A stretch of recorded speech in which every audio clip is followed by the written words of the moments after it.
Hello, Jordan West. Welcome to Entrepreneur Talks podcast run by Women Flakes. Thank you. Thanks so much for having me. Oh, you're welcome. I'm so excited to have you here as well. I've been looking through your bio and I'm like, wow, I'm so excited to get to know how this all happened and what you do. Totally. Yeah. Hopefully I won't let you down. We'll try and make this really interesting and if you don't find it interesting, maybe I'll even make some stuff up too. That's all right. You can do it. You are good on that. You just find a way. No. Good. So before, Jordan, tell me, where are you talking from? I'm right around Vancouver, British Columbia. Oh. So your and I's time zones are quite a bit off right now, but that's okay. It is quite, woo-hoo. Because I'm in UK, you in Vancouver, is very early for you, and it's almost afternoon. Yeah, I'm coming to afternoon right now. So, but it's good. We are happy. Yeah. Right? Yeah. Oh yeah, for sure.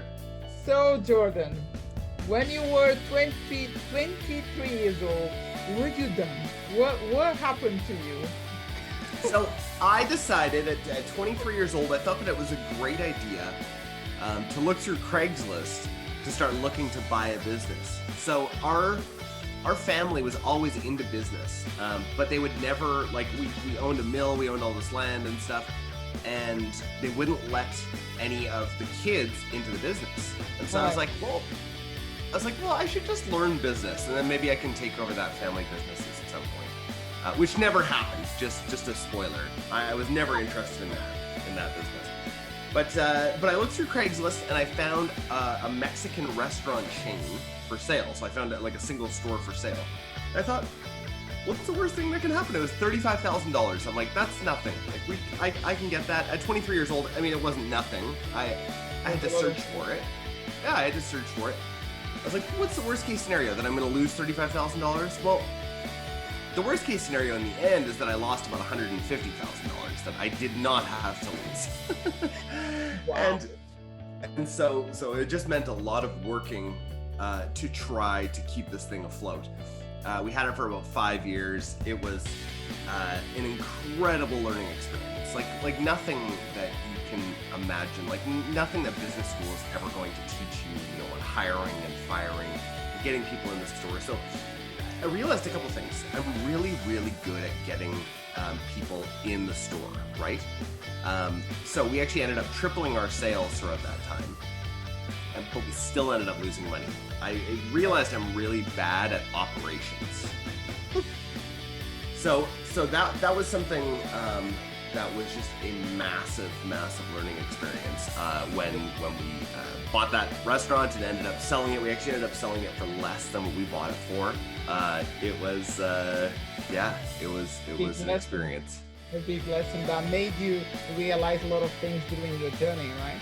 Like the things you can do and you can't do. So, Yes.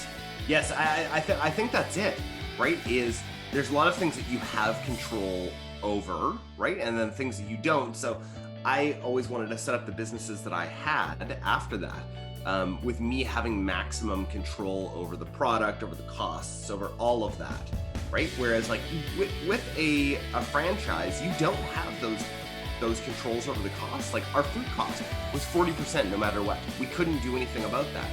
Right. And so that's a huge amount, right? Like in the restaurant industry, you should be between 28 and 30, right? Somewhere in there.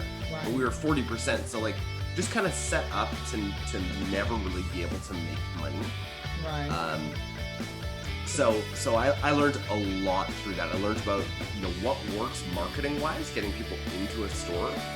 It's a lot different now, and I'm sure we'll talk about this as we get into e-commerce, right? It's a little bit different because now we're just driving people to a website versus into a physical location. But I think that the principles are all the same. Yes, I do agree with you. I do agree. So after this restaurant learning process, Yep. What happened? So we sold the restaurant, and at this point, we had our first child, Daphne, and we thought things were going good. We bought a house at this point. Somehow we were able to, even after losing all this money. And my wife was always a fashion designer, and she wanted to do something with that. So at the time, Daphne was in cloth diapers, which is just the worst. If anybody's ever tried cloth diapers, they're just the worst. Like you have to do, you have to do so much laundry. It's not a fun experience. But we tried it. Right? We love to try everything. And she couldn't find leggings that would go over top of cloth diapers. They just didn't fit, right? There was no sort of fit there. So her being a fashion designer, and she went to fashion design school, it was very easy for her to whip up a pattern of leggings that just would go over top of cloth diapers. And so she did that, and then she started to bring these leggings to markets. And so she would bring them to markets, and people just absolutely loved them. And we realized, like, oh man, we might have like a market for some of these clothes, but it was just leggings at the time, right? So it wasn't anything like, that big. I think we had like a few different patterns at the time. We were getting fabric from, one of the local fabric stores. And then a wholesale store, like a boutique, decided to order from us. And we're like, oh my gosh, it was a $500 order. She was still sewing everything at the time. Like, oh my gosh, $500 order. This could be a real business. So we fulfilled that order, and then we decided we had to figure out what we were going to do with this. Well, fast forward all these years now, right? So we're at, this was 2014, I believe. Fast forward to now, we're a mid-7-figure brand, all basically online. We do still have about 110, 120 retailers across Canada. Wow. And that's still not a very big part of our business, but we really learned how to grow this business organically, create super fans throughout this who are going to do a ton of the word of mouth marketing for us. It's been quite an experience. So like I said, the one thing I was really good at was the marketing side, right, of all of this, but the operation's terrible. So the good thing with Little and Lively, with our clothing company, is that my wife is great at operations. Right? She's really good at getting people to do things. We're really good at hiring as well, right? Getting the right people in there to do the job. But it was that experience going back again to 2014. There was some pivotal moments in there where we really realized that this could be something. Like, I asked her, I think it was in 2015, I said, can I try running Facebook ads? And this was just like kind of at the advent of Facebook ads, right? Like, they weren't quite huge yet.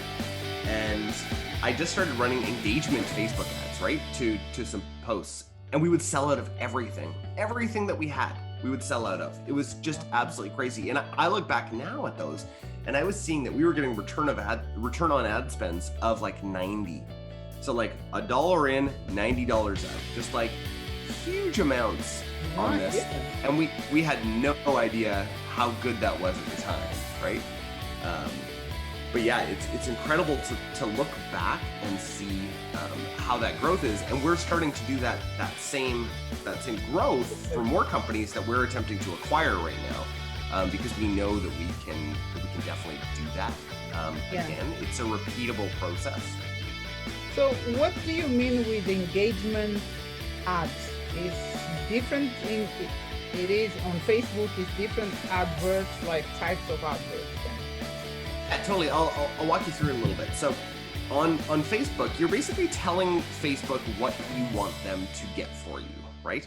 So you're saying, okay, Facebook, get me engagement on this post, right? So get me likes, get me comments, put this in front of the people who are most likely to do that. Or get me conversions, right? Conversion ads are kind of the most typical that you're going to run as an e-commerce store. So get me people who are most likely going to convert and purchase on this ad. So at the time, I had no idea. We would just run engagement ads, just like, hey, I didn't know what to do. It was essentially you're just boosting a post. I had no clue. Like, I didn't know any of the intricacies behind Facebook like we do now.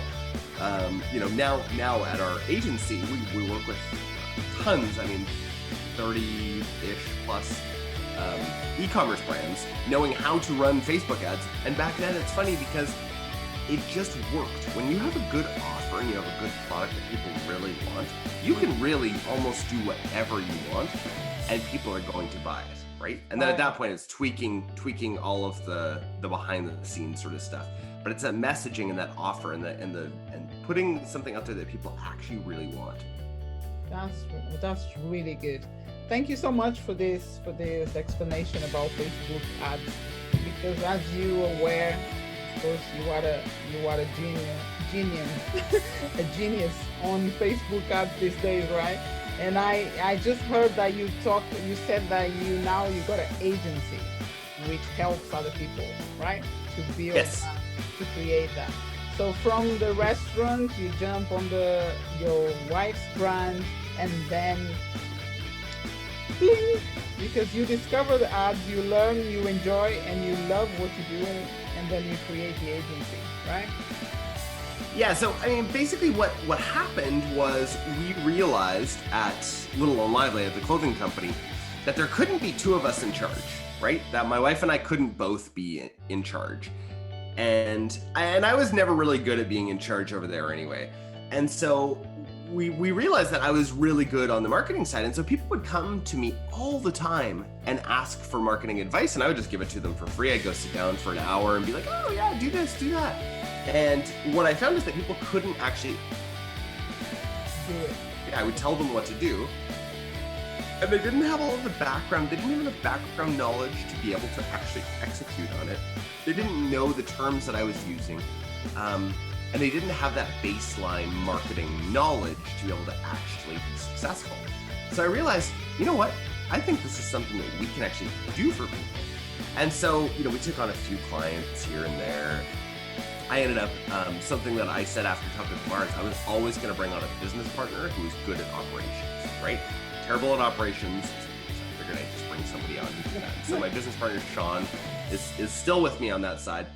And at first, our marketing agency was actually out of the same building as Little and Lively. So we had our own little office in there, and now it's completely different. Now we work with tons of brands, all in the e-commerce space, and we help them all with growth marketing, right? So it's all about we don't do any brand awareness sort of stuff. It's all about growth, because we've really seen what a difference that's made in our lives and for our business and our growth. Right, is focusing on that.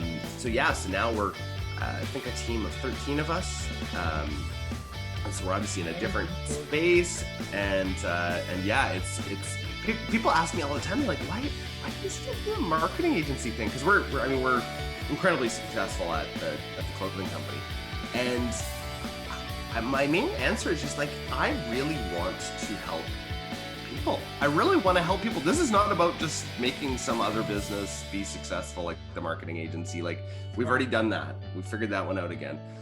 But it's about helping other entrepreneurs actually realize, like, hey, I can make a different life for myself, right? I can really grow this business and create something of value for the marketplace.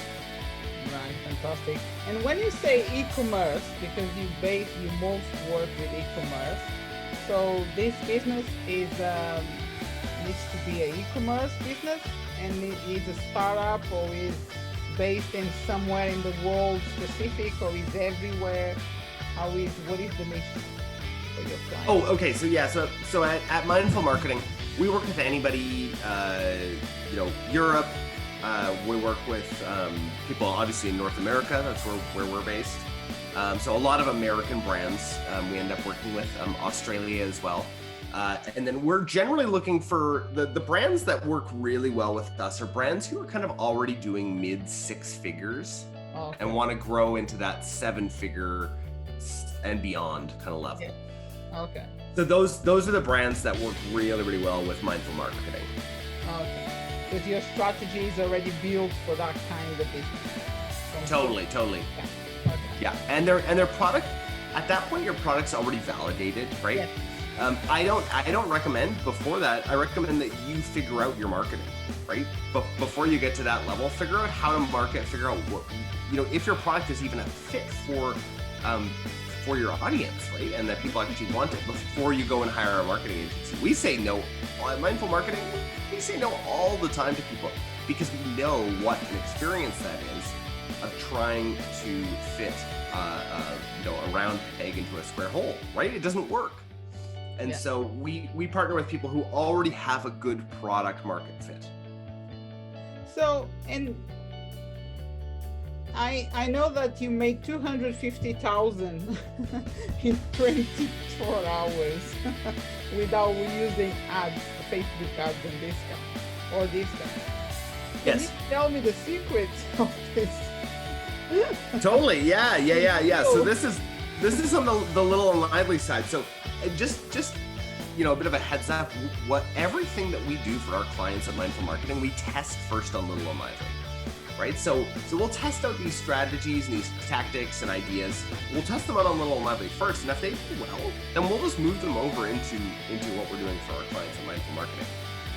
So this strategy is actually something we're going to be rolling out to every new client because I think that it's incredibly valuable and incredibly effective. So it's called a gated launch.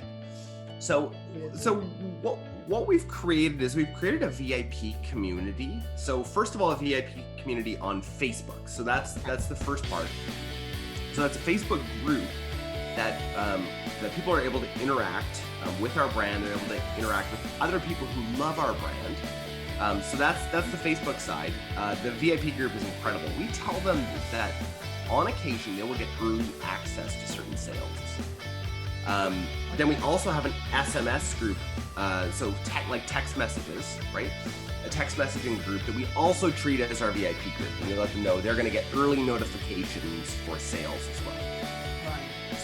So with the gated launch, what we do is we actually password protect the website before we launch product. So we were launching all of our fall winter apparel. We had given people all of these sneak peeks for about 2 weeks, and we said, hey, VIPs are going to get early access. So right at 10 a.m. Pacific, 2 hours before everybody else gets access, we give them the password to the website. So the website's completely blocked, right? We give them the password to the website. They then enter the password to get onto the website, and then it's just a frenzy. So in that first 2 hours of this particular launch, we had $120,000 of sales just in 2 hours. It was phenomenal. And so the psychology behind this, and I'm sure your listeners are smart and get this, but the psychology behind it is there's a bunch of different reasons, right? Number one is micro commitment, right? They're getting the password, they're putting in this little micro commitment of entering a password to then be in the website. They don't really want to go back, right? They're like, oh, okay, I'm in. I'm one of the special ones, right? Who's in here? There's exclusivity. There's fear of missing out because we tend to sell out. Not because we want to, it's just because we still produce everything in Canada, and it's hard to produce massive amounts of quantity in Canada. But it's one of our core values is manufacturing here in Canada. So it's not something we're going to do anything different. We just need to figure out more supply. So yes, there's all of these factors that make these launches just absolutely incredible. I mean, the overarching factor is that we have a great product that people want, that people come back for, they buy over and over again. I think that's one of the things for people listening is like you need to have a good product or a good offer for people to be able to try your product and then come back again. And that's what I think has made us so successful is that our average lifetime value is so high. That people just continue to come back. They buy for their kids, they buy for themselves, they buy for their husband. They just love our product. And so I think that's what one of the overarching things, is like, if your listeners are going to go ahead and try a gated launch like I just described, it's not going to be $250,000 right away, right? That is not going to happen immediately. But I really believe with a good product that this strategy is something that can be absolutely amazing and create even more brand equity. Right. And when you say about this VIP group, when you're talking about the brand on the clothing or the marketing, because people is buying what? This is on the clothing side. So this is the clothing VIP group. So this is mostly moms who are in this group, who like our women's clothing and love our baby and kids clothing as well. Oh, okay. Because now it's not just babies, it's women as well, clothing. Yes, that's right. Yeah. Oh, fantastic. Oh, okay. Now I go, because I was thinking, because you already explained me, and I'm putting in my mind and I'm trying to find a strategy for my business. I'm like, yes. Okay. What kind of, what I'm going to sell there? What is exactly you did sell? But now I understood. Okay, good. So Totally. But this could work. This could work for all sorts of businesses, right? I think it could work for coaches. It could work for course launches, right? Any of those things. It could definitely work for it. What I recommend though is don't make false scarcity claims, right? False scarcity, I just don't think it works anymore. I think that it tarnishes your brand. I think so as well. I agree. I think real scarcity is a thing, you know? Yeah, be real. I think is the best thing. But this is amazing, Jordan. Well done. Wow. Have you now? And I don't know if someone made this question before, but here I am. Yeah. Have you ever thought about to write a book, or have you wrote a book already? No, I haven't. But actually, it's interesting. I've been thinking about that lately. I'm like, that would be a fun experience. I just would want to make sure to really add a lot of value to people out there. So that's still in the works at some point. Oh, fantastic! Because just having this conversation with you, I believe it's not just because your book is going to be successful, but it's going to be a great fun to read. Oh, good. Oh, that's great. That's encouraging. Maybe, you know what? Yeah. If it happens, you'll be the first to know, okay? Oh, thank you. by your vibe, it's just like, it's going to be a really good fun to read your book, your story. Whatever you're going to put it there, it's going to be awesome. But that's great. Thank you so much. And you already spoke of the mechanics behind this is all about the brand to be settled and 6 figures, more than 6 figures, right? To be able to do this kind of thing that you explain, your agency works with Totally, yeah. If anybody's interested, if there's any e-commerce people out there, and you're interested in seeing if it's possible that a firm like ours could help you, it's mid 6 figures and up. Occasionally we'll work with new brands if we really think that they've got an awesome offer and they're willing. The issue is that the cost is sometimes prohibitive, right, for people to work with an agency. And that's what we're really concerned with, right? I don't want to take up somebody's entire marketing budget just with our cost alone, right? Then there's all of the platform costs and all of that. That's the main reason, right? We're not in this just to take people's money, right? That's absolutely not what we want to do, and that doesn't make any sense for us, just in a long-term perspective. So we used to be like, oh yeah, totally, anybody who'd come by, yeah, we'll do it, sure. And now we've gotten very much more selective at Mindful Marketing. It has to be like that, so you can really give to your clients the success, instead of just, okay, give me your money, let me work, but I'm not sure if it's going to be you're going to get profit. Totally, yeah. Like that, I'm sure your clients get profit straight away. And thank you so much. And let me ask you the last question. It is, how can people connect with you and find more about your business, your work? Yeah, totally. Yeah. So if you want to connect with me, you can find me on LinkedIn. Just search Jordan West. I believe it's Jordan-West-Marketer on LinkedIn. That's where I'm really, really active. I post all the time on LinkedIn. Try and have really good discussions with people on LinkedIn. And then if you want to learn more about how we can help marketing-wise, just go to mindfulmarketing.co.